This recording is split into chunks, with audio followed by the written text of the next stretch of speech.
Como sabéis, es un día muy especial, es un día en el que realmente como Iglesia pues tenemos muchas actividades a la vez, actividades, más que actividades, encuentros familiares, momentos para saborear. Y había hermanos que me decían, oye Daniel, si puedes, dicho con cariño y sin duda, ¿no? Si puedes, sé un poco breve. Y claro, yo cogí la idea y dije, bueno, pues voy a reducir un poco el mensaje. Pero en otros momentos, otros hermanos me decían, oye, teniendo en cuenta el domingo que vamos a tener, a disfrutarlo, ¿no? Si pudiera ser muy breve, estaría muy bien. Así que pensé, Daniel, no demos un mensaje, demos en todo caso, planteemos un pequeño pensamiento, una pincelada, y a partir de ahí que realmente nos podamos llevar con una idea en nuestro corazón para seguir adelante. Por eso que, más que leer bueno, iba a leer el Salmo 119, pero tal vez mejor el versículo que encontramos en 2 de Corintios, capítulo 3, versículo 16. 2 de Corintios, capítulo 3, versículo 18. 18. Y dice así: por tanto, nosotros, todos, mirando a cara descubierta, como en un espejo de la gloria del Señor, somos transformados de gloria en gloria en la misma imagen como por el Espíritu del Señor. Y aunque es un versículo, me permito la licencia de repetirlo, y esta vez me gustaría hacerlo en una versión catalana, que a mí me gustó la manera que lo expresaba, y es la siguiente versión. I tots nosaltres, sense cap vel a la cara, reflectim com un mirall la glòria del Senyor. Som transformats a la seva mateixa imatge, amb una glòria cada vegada més gran, per obra del Senyor, és a dir, de l'Espírit. Y esta es la idea que me gustaría dejaros esta mañana. Está claro que en este versículo podemos sacar muchísimo. Y solamente quisiera, a vista de pájaro, quedar con ideas muy concretas que nos ayuden a enterar algo de lo que sería este pasaje. Como por ejemplo, es un mensaje que va dirigido pues a todos. Todos nosaltres, a todos aquellos que somos cristianos, que hemos estado esta mañana alabando y glorificando al Señor, bien, pues somos receptores de lo que aquí el autor nos quiere enseñar. ¿Y qué es lo que nos quiere dirigir y hacia dónde nos quiere dirigir? Pues nos está diciendo que afecta a que somos llamados a actuar de una forma determinada, reflectint como un mirall, reflejando como un espejo. Nosaltres, tots nosaltres, tenemos que reflejar como un espejo. ¿Y esto para qué? Debe de producirse de tal manera que sea algo continuo, siendo un proceso de transformación, siendo transformados no de una forma estática en un momento puntual, sino que sea algo continuado, ese proceso de transformación. Y como resultado, para producir una gloria que aumenta. Dice la versión catalana, amb una gloria cada vegada més gran. Siendo conscientes de qué? De que se produce bajo el influjo, bajo la obra del Espíritu Santo, bajo la obra del Señor.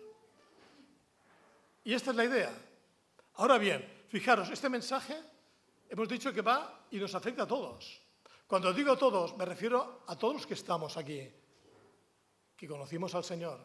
Da igual la edad que tengamos, a vosotros que sois jóvenes o adolescentes que estáis aquí, que tenéis un proyecto de vida por delante, que, como se suele decir, estáis en la flor de la vida, os afecta directamente. A los que estamos aquí, que ya apuntamos canas, que ya se nos dice que pasamos por un camino, digamos así, de madurez de la vida, supuestamente, también nos afecta. Nosotros también estamos implicados. Somos llamados ¿a qué? A reflectir como un mirall, a ser reflejo a través de un espejo. ¿Y cómo lo podríamos esto visualizar? Pondré un ejemplo. Todos sabéis que la luna, de alguna manera, refleja también luz. ¿Y qué sabemos de la luna? Sabemos que la luna por sí misma es incapaz de transmitir esa luz. Es un satélite. Sabemos la luna que si está separada del sol, Pues, ¿qué sería? Un satélite con rocas oscuras, acribillada de cráteres y sin más. Sin embargo, cuando la Luna realmente se centra y está colocada en el lugar adecuado, ¿qué es lo que produce? Vemos que es un satélite que brilla. Y no solamente que brilla, sino que además nos da y nos proporciona una luz. Y no solamente brilla y proporciona una luz, sino que además nos es capaz de orientarnos en medio de la noche. Hace algo mucho más, no por sí misma, sino por lo que es reflejada por la luz del sol. La luna, si hace aquello por lo cual fue creada, veremos que no solamente nos proporciona la luz, sino que además es fuente de inspiración. ¿Y cuántos pintores o poetas o escritores fueron capaces de plasmar precisamente esa imagen, esa manera de ver la luz? Porque cuando vemos la luz de la luna que refleja, vemos que lo hace de una manera suave, lo hace de una manera tenue. Y esa luz que proyecta nos permite el que no estemos en oscuridad. Por eso, fijaros a continuación, el texto nos dice que nosotros estamos para ir reflejando, ¿pero cómo? Como un espejo. ¿Y cómo refleja un espejo? ¿Cómo lo puedo explicar? Pues yo pensé, pues no lo explico. Lo que voy a hacer es mostrar un espejo. Y yo creo que todos sabemos muy bien lo que es un espejo, ¿no? Y normalmente proyecta a través de aquello que nosotros focalizamos y proyecta esa imagen y lo podemos ver. También me puedo ver a mí mismo. Y no me gusta mucho porque si me veo a mí mismo, seguramente que empiezo a ver muchas imperfecciones. Aparte, este espejo se ve como muy nítido. Y entonces el problema es que me veo demasiado a mí mismo. Y es bueno. Creo que el espejo nos ayuda a entender dos realidades. Por un lado, el hecho de que seamos capaces de darnos permiso para vernos a nosotros mismos, para vernos en qué manera nosotros estamos, cómo vivimos nuestra vida cristiana. ¿Cuáles son aquellos hábitos, actitudes, conductas que, según lo que Dios demanda de nosotros, no deberían de estar? Y lo vemos en nuestro rostro, lo vemos reflejado en nosotros mismos. Pero a la vez nosotros tenemos que reflejar algo a los demás. Debemos de ser capaces de proyectar algo diferente. Eso me recuerda a una historia. Fijaros, hace años, creo que fue en la Segunda Guerra Mundial, había un soldado americano que estaba en una isla, en la zona del Pacífico, en el terreno japonés, y estuvo allí aproximadamente como unos 3 años. Claro, él tenía dos opciones, porque aquella isla estaba repleto del ejército japonés, o una de dos, o vivía por ahí perdido en la montaña, superviviendo, o bien estaba con ellos en un campo de prisioneros. Claro que él pensó que a lo mejor la primera opción, que como mínimo estaría como más libre. Y llegó un momento que aquel hombre, desde lejos, vio un barco amigo, un barco de la Marina norteamericana. ¿Y qué es lo que hizo? Fue corriendo a una colina, él llevaba su mochila, y de la mochila sacó un espejo y empezó a intentar que a través de los rayos del sol poderlo dirigir al barco. Y empezó a moverlo y daba 3 señales cortas, 3 señales largas, 3 señales cortas. Y alguno dirá, ¿y por qué tanto detalle en las señales? Porque lo que estaba transmitiendo era la palabra SOS, auxilio, peligro. Y cuenta la historia que uno de los marineros que estaba en el barco lo vio el mensaje, enviaron un grupo de rescate y eso ocurrió en el 10 de julio de 1944 y aquella persona se pudo librar en medio de un campo enemigo.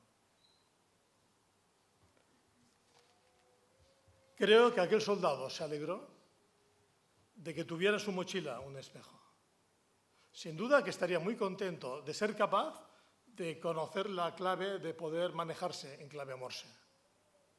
Y estoy convencido también que de alguna manera el espejo también hizo su función y también estaba de acuerdo. Pero yo quisiera llevaros solamente a una idea, porque Pablo lo que nos quiere decir es que nosotros somos este espejo. Nosotros somos como este espejo y con una finalidad. Y la finalidad es transmitir, reflejar la gloria de Dios.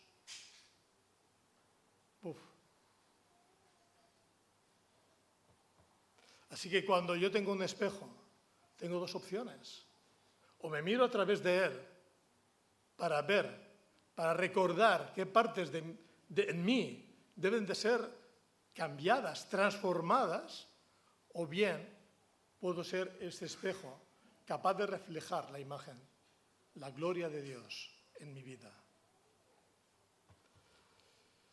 Pero, Daniel, ¿esto cómo lo puedo entender mejor? ¿De qué manera se produce?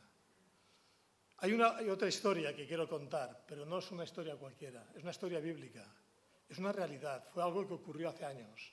Y os invito a que leamos un momento el texto de Éxodo, capítulo 34, y lo vamos a hacer a partir del versículo 28.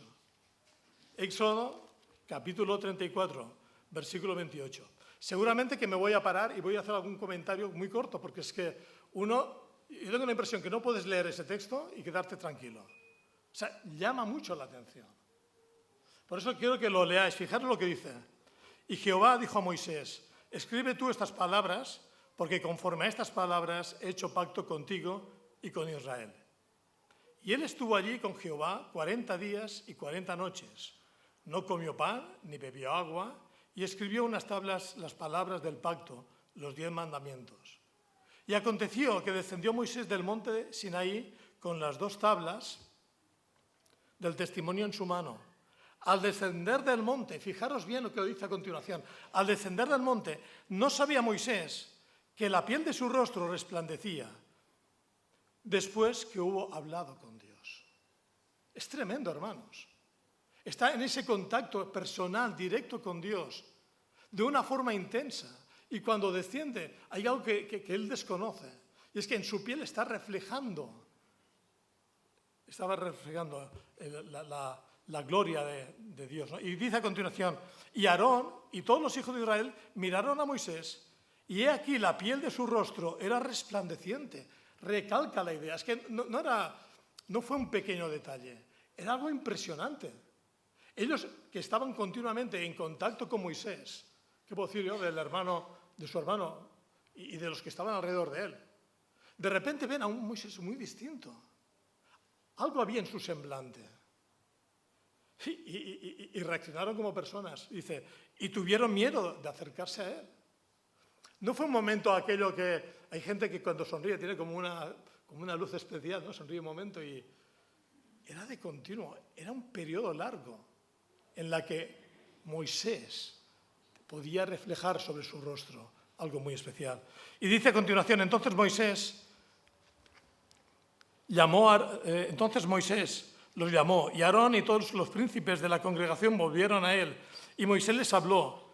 Después se acercaron todos los hijos de Israel, a los cuales mandó hablar con ellos, de los cuales mandó todo lo que Jehová le había dicho en el monte Sinaí. Y fijaros ahora, y cuando acabó Moisés de hablar con ellos, puso un velo sobre su rostro. Cuando venía Moisés delante de Jehová cuando venía Moisés delante de Jehová para hablar con él, se quitaba el velo hasta que salía. Y saliendo decía a los hijos de Israel lo que era mandado. Y al mirar los hijos de Israel el rostro de Moisés, veían que la piel de su rostro era resplandeciente. Y volvía Moisés a poner el velo sobre su rostro hasta que entraba a hablar con Dios. No había manera, tal era el impacto que tenía Moisés de estar en presencia de Dios, que cuando estaba con el pueblo de Israel tenía que ponerse un velo, porque lo que proyectaba era tremendo. No, era algo que les impactaba enormemente. Esto me hace pensar, porque hemos dicho que todos nosotros tenemos que ser capaces, a través de una vida transformada, de proyectar esa gloria del Señor. Claro, él tuvo el privilegio de estar con el Señor, Moisés, y él estuvo orientado a su presencia y lo reflejaba cuando estaba con el pueblo. Nosotros también estamos en un proceso de transformación. La palabra transformación aquí tiene que ver con metamorfosis, algo que es muy duro, muy radical, muy fuerte, que cambia su manera de ser. Y hay una ley natural que dice que nos parecemos siempre a las personas que observamos. Siempre hay algo que te llevas de esta persona. y lo que intentas luego aplicarlo en tu vida. Si miramos al Señor, si miramos a Jesús, sin duda que su reflejo va a aparecer en nuestras vidas. ¿Y qué debo hacer? Por un lado, mirarme a mí mismo y por otro lado, ser capaz de proyectar hacia los demás esa gloria de Dios. Yo no sé cuántos padres estamos aquí reunidos esta mañana. ¿Cuántos de los que estamos aquí somos padres? Ay, somos un buen grupo. Es impresionante. Es tremenda la responsabilidad que tenemos como padres y madres. Porque nosotros estamos en un proceso que podemos influir en nuestros hijos. Hoy, esta mañana, vamos a tener un acto muy especial, muy entrañable. Y 2 niñas más van a englosar este gran grupo de niños y niñas que tenemos en la iglesia. Es un privilegio, sin duda que es un privilegio. El Señor nos ha bendecido en poder tener muchos niños, muchos adolescentes, y eso me hace pensar.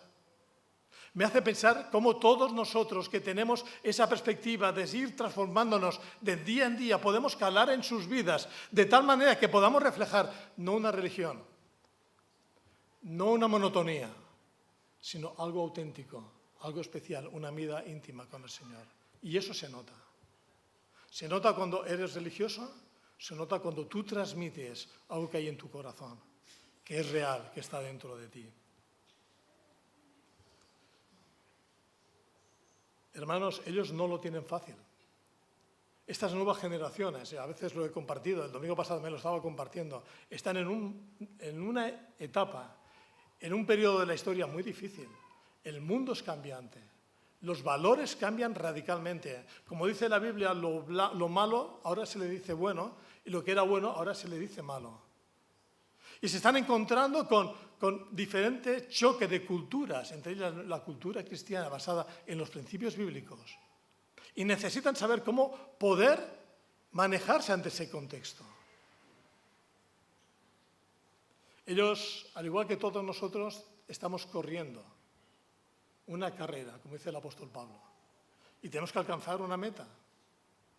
Y yo no sé, pero ¿sabéis que un atleta tiene que dedicar mucho tiempo entrenando, mucho esfuerzo en las dietas que debe de tomar y mucha responsabilidad en no faltar ningún día para el entrenamiento? Es duro. Pero ¿sabéis cómo es capaz el atleta en los últimos minutos, cuando ya no tiene fuerzas, llegar a esa meta? ¿Sabéis cómo lo consigue? Yo sé que aquí en la Iglesia Unida lo sabéis, porque hace poco tuvimos unas Olimpiadas. Y es cuando hay un grupo de personas animando, con sus pancartas, gritando, es cuando ellos pueden alcanzar la meta y en este caso llevarse las medallas que se llevaron. Nosotros como Iglesia todos estamos implicados y tenemos que ser capaces de transmitir a esas nuevas generaciones, como a los niños que vendrán, que luego estarán aquí las niñas, transmitirles precisamente esto, que estamos ahí. Los padres, por supuesto, los abuelos también, los tíos, los primos, todos. Pero como Iglesia no podemos perder de vista que tenemos que estar para animar, para dar luz, como satélites, reflejando la luz de Dios en nuestras vidas y transmitiéndolas a ellos. Pero sobre todo gritando, así puede ser, incluso hasta acabar en ese grado de afonía que ya no tiene más fuerzas, pero que te permite de alguna manera animar y sustentar para que ese joven, ese niño, ese adolescente también pueda proseguir su carrera hacia adelante. No olvidando que todo esto es para la gloria del Señor, que es del Señor. Él es la luz y nosotros somos el cristal. Él es el mensaje y nosotros debemos de reflejar el mensaje en nuestras vidas. Él es la luz del mundo y nosotros somos pues, un pequeño satélite que puede iluminar, que puede orientar, que puede ser fuente de inspiración si estamos cerca de Él. Y como diría una versión moderna del versículo que hemos leído, por lo tanto, y añado a los cristianos, no tenemos el rostro cubierto y reflejamos la gloria del Señor como espejos claros. Y el Espíritu del Señor nos va transformando y cada vez nos vamos pareciendo más a Él. Que sea una realidad en nuestras vidas. Amén.